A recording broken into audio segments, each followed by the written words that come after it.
అష్టదిగ్గజ కవులు అల్లసాని పెద్దన మనుచరిత్రమును ప్రబంధమును రచించి శ్రీకృష్ణరాయల వారికి అంకితము చేసెను. రాయలచే కవి గండపెండేర సత్కారమును పొందెను. ఆంధ్ర కవితా పితామహుడు అని ఇతని బిరుదు. అష్టదిగ్గజాలలో రెండవ కవి నంది తిమ్మన. పారిజాతాపహరణమును రచించెను. మూడవ కవి మాదయ్య గారి మల్లెన. రాజశేఖర చరిత్రను రాసెను. 4 దూర్జటి శ్రీకాళహస్తి మహత్యమును రాసెను.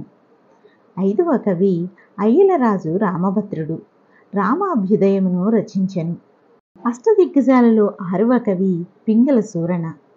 ఈయన రాఘవ పాండవీయము, కళా పూర్ణోదయము, ప్రభావతి ప్రద్యుమ్నము మున్నగు మహాకావ్యములు రచించిన మహాకవి.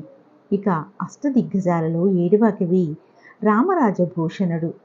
ఈయన భట్టుమూర్తి అని ఇతని నామాంతరము.